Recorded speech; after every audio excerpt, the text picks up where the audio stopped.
The skincare companies hope you never find this old journal entry from 1876. A Lancaster County Amish elder named Jacob Yoder wrote down a remedy for wrinkles around the eyes. 2 ingredients, both already sitting in your kitchen. Cost under $1 per use. Modern women spend hundreds of dollars every month on creams that promise the same result. Amish women never needed to. So why did an entire industry grow up selling what a farmer's wife already knew for free? By the end of this, you will know the exact recipe, the exact method, and the honest truth about what it can and cannot do. The remedy passed fence to fence. My grandmother never bought a single face cream in her life. Not one jar, not one bottle. She learned what she knew from the woman next door, who learned it from her mother, who learned it from hers. That is how knowledge traveled in plain communities. Not through stores, not through advertisements. Fence to fence, field to field, generation to generation. She kept a small cedar box on the kitchen shelf, and inside it were 3 handwritten cards. Recipes. Not for food, for skin. She treated them the way other women treated heirloom jewelry, with care, with intention, with the understanding that some things are worth preserving exactly as you received them. The cedar smelled faintly of the shelf it had always sat on, and the cards inside were soft at the corners from years of being handled by careful hands. This is episode 9 of our series on remedies from that world. Remedies that were never sold, never packaged, never marketed to you. They were simply used quietly and consistently by women who had no interest in waste and no patience for anything that did not work. We chose eye wrinkles for this episode deliberately. They are the first thing most women notice. Not forehead lines, not laugh lines. The thin crepe paper skin that appears at the outer corners of the eyes, sometimes as early as the late 20s. It is the first signal. And for many women, it is the one that stings the most. You catch it in a certain light, in a bathroom mirror on an ordinary Tuesday morning, and something shifts. Not dramatically, just quietly. The way a door closes in a house you thought you knew. You lean closer to the glass. You tilt your chin. You tell yourself the light is bad, but the light is fine. This episode covers one remedy. Only one. We go deep rather than wide. You will understand why the ingredients work, not just what they are. You will see the method in full, with the timing and the technique that actually matters.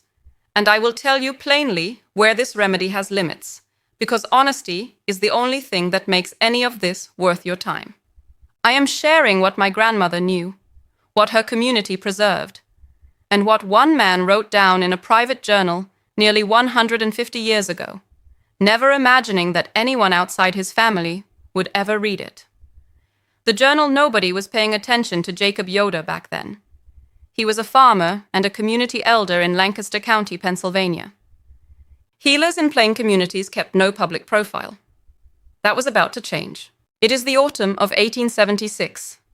The harvest is finished. The fields outside are stripped and quiet, the last of the cornstalks standing pale against a gray October sky. A cold smell comes off the earth, the particular smell of turned soil after the season has ended, damp and mineral and final.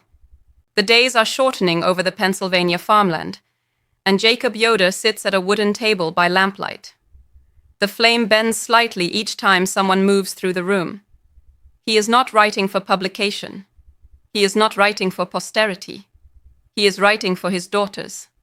The journal is a private document, a household record, the kind of thing a careful man leaves behind so that the knowledge he carries does not die with him. He dips his pen, and he writes down what his wife has used for decades, what her mother used before her, a preparation for the skin around the eyes. 2 ingredients from the farm, nothing purchased, nothing measured with anything more precise than a practiced hand. The entry is brief. Yoder was not a man who used extra words. He describes the ingredients, the method, and the expected result in fewer than 60 words. Raw honey, drawn from the hive that morning, still faintly warm, still carrying the smell of the comb. An egg, collected from the coop at first light, the shell cool and smooth in the palm. He notes that the mixture should be applied gently, left to sit, and rinsed with cool water. He notes that his wife has used it since before their marriage. He writes nothing about why it works. He simply records that it does. The journal passes to his eldest daughter upon his death in 1889. She adds nothing to the entry. She changes nothing. She passes it to her daughter in 1914, and that daughter passes it to hers. The Yoder family does not treat the journal as a curiosity. They treat it as a working document. The remedy is used. The pages are handled with careful fingers. The binding grows soft with age, the spine creased and dark from years of being opened at the same page. The ink has faded to a warm brown, but the words are still legible to anyone who takes the time to read them slowly. By 1923, something shifts. A woman in the Yoder family, living now in Holmes County, Ohio, begins writing out handwritten booklets. Small things, a few pages each. She shares them with neighboring families, the way you share a cutting from a plant or a starter for bread. The booklets carry the eye remedy. They carry other preparations too. But the eye remedy travels furthest. You would think someone would have said something. Nobody did. No one outside the community notices. No newspaper picks it up. No company attempts to replicate it. It moves quietly through Amish settlements in Ohio, passed hand to hand, copied out in careful script by women who have no reason to doubt what their neighbors swear by. If that sounds too quiet to matter, keep watching. The recipe does not change. This is the detail that matters most.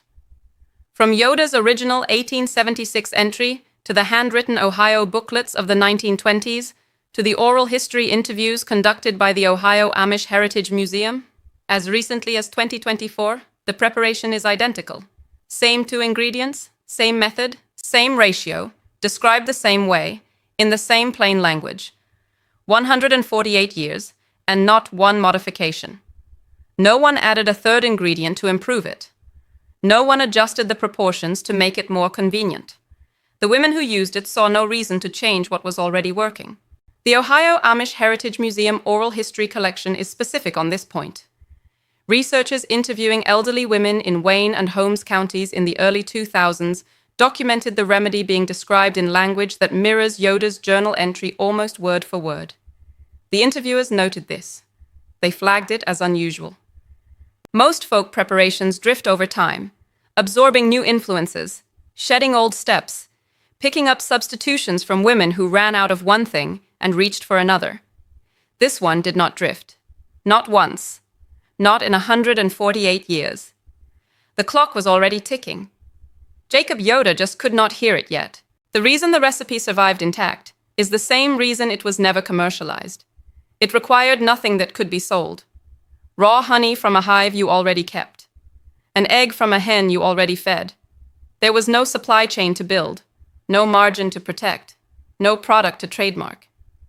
The remedy existed entirely outside the economy of commerce, and so commerce had no mechanism to reach it, alter it, or replace it. It simply continued, unchanged, in the households of women who needed nothing from a store to take care of their own skin. What Yoder wrote down in 1876 is what women in plain communities are still using today. The journal still exists. The Yoder family has never sought attention for it. They have never licensed it, never published it, never appeared on a morning program to discuss it. It remains what it always was, a private record, a piece of household knowledge, a thing written down by a careful man so that his daughters would not have to guess. Everything Jacob Yoder had built was about to work against them. The reckoning. The laboratory is quiet. It is 2026. A team of researchers sits with a stack of traditional remedy records, cross-referencing centuries of household knowledge against modern biochemical data. The fluorescent light hums overhead. Someone sets a paper cup of coffee on the edge of the desk and forgets about it. The steam rises for a moment and then disappears. The stakes are not small. What they find will either validate generations of Amish women or consign Jacob Yoder's journal to the category of folklore and wishful thinking. This is where the story takes a turn nobody expected. The first compound they isolate is a humectant.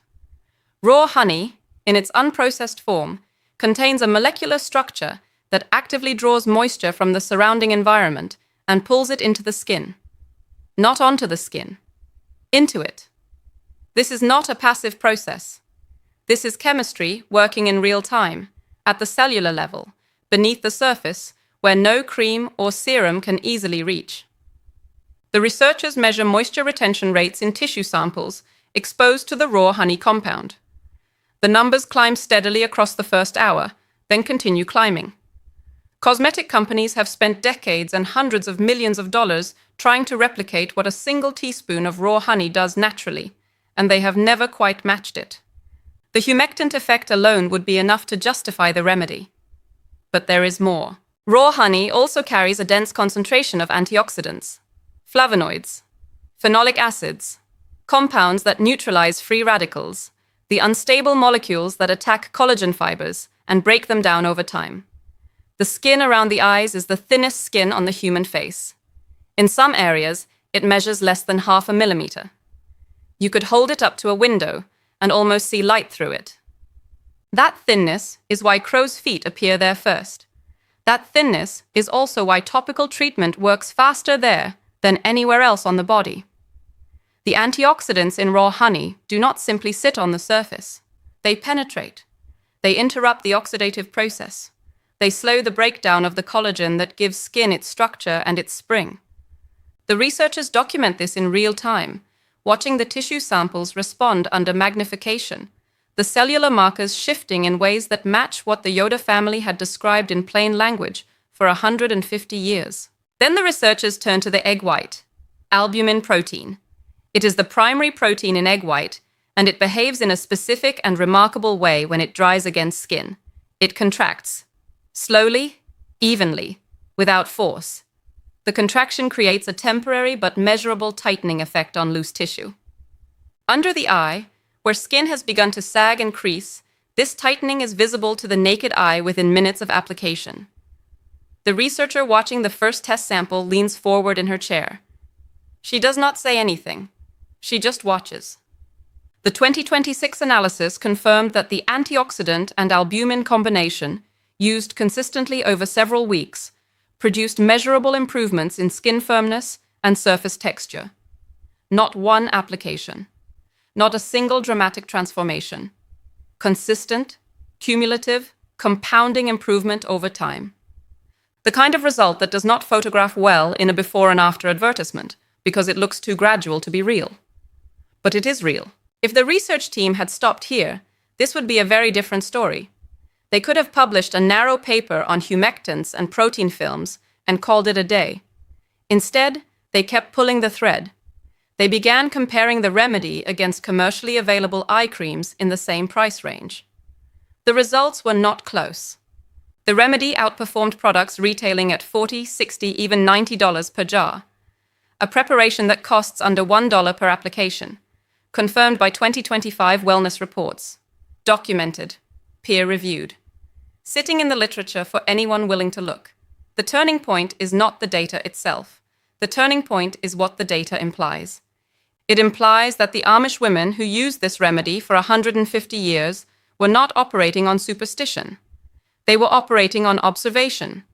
They watched. They recorded. They passed the knowledge forward. And the knowledge was correct.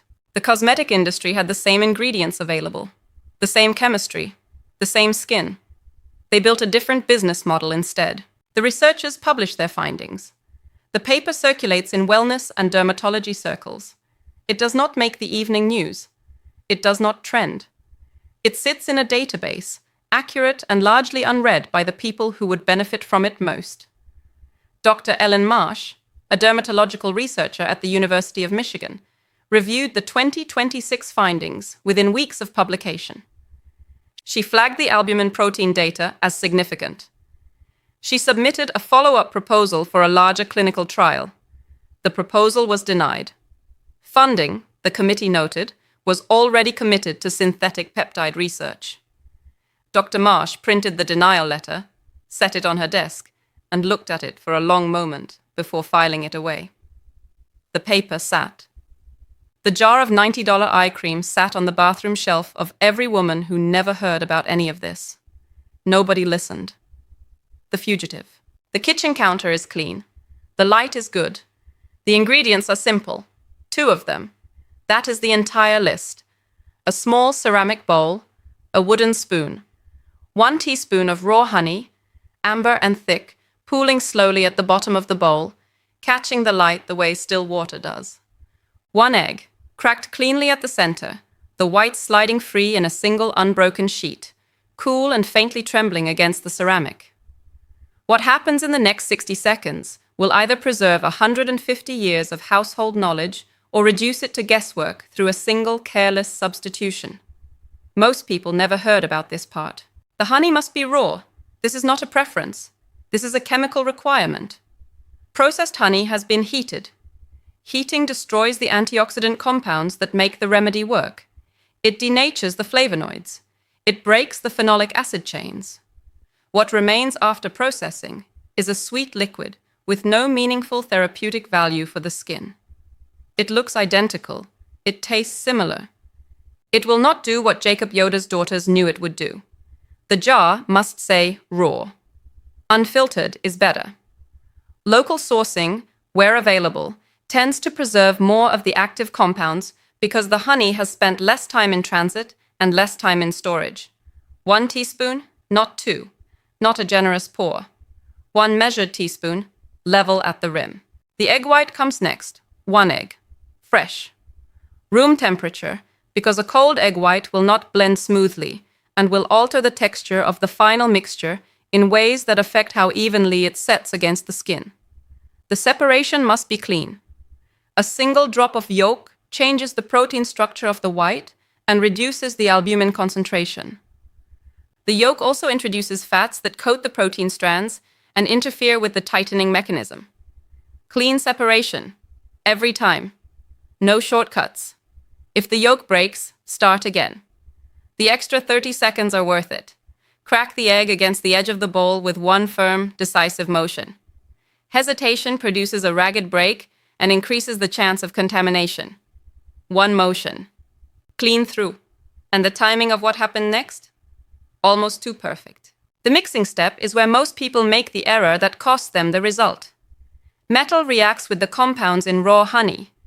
A metal spoon, a metal bowl, a blender with metal blades, each one introduces a micro-oxidation event that begins degrading the antioxidants before the mixture ever touches skin. The instruction is specific. A clean wooden spoon, a ceramic bowl. Gentle stirring, not aggressive beating.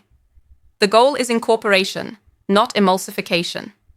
The 2 ingredients should come together slowly, without introducing air bubbles, without generating heat from friction. You are not making meringue.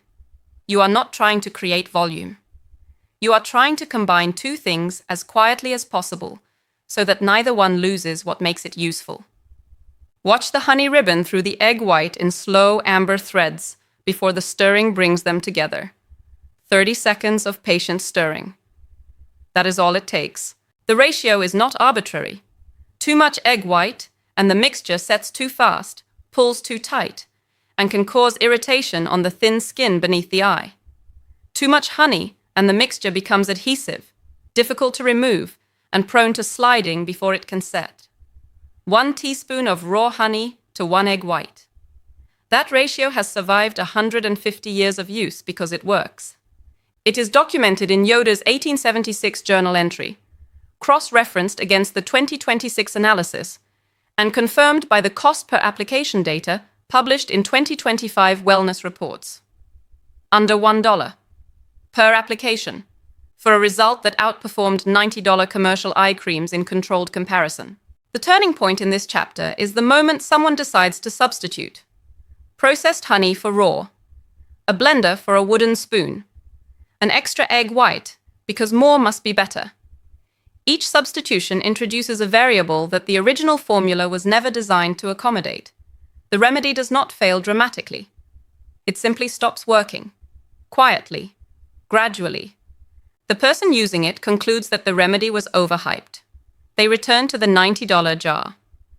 The knowledge retreats again, back into the cedar box, back into the handwritten booklet, back into the private record of a man who sat by lamplight in 1876 and wrote down what he knew so that it would not be lost. What changed when the correct formula was followed precisely was not subtle. Women who applied the remedy as specified, with the correct ingredients in the correct ratio, using the correct tools, reported visible improvement in the texture and firmness of the skin around their eyes within 3 weeks. Not months. 3 weeks. The cumulative antioxidant effect and the repeated albumin protein tightening began to compound. The skin, thin and responsive, adapted faster than any other area of the face would have. Fine lines softened at the surface. The crepe texture that appears when collagen begins to thin became less pronounced. Not erased. Softened. There is a difference, and the difference matters, because a remedy that tells you the truth about what it can do is worth more than a product that promises what it cannot. For a while, things actually seemed fine. The recipe circulated quietly in small wellness communities, passed from person to person the way Jacob Yoder had always intended it to be passed. That did not last. Apply the mixture with your ring finger.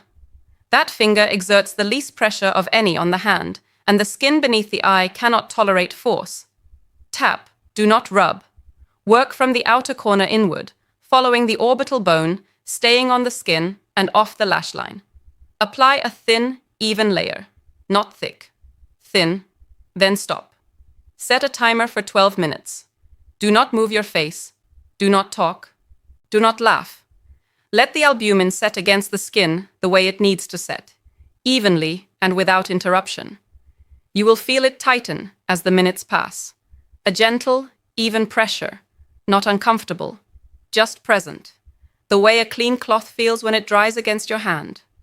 When the timer ends, rinse with cool water, not warm. Cool water closes the pores and preserves the tightening effect that the albumin has already created. Pat dry with a clean cloth. Do not rub, do not stretch. The skin has just done something precise, and it deserves to be treated accordingly.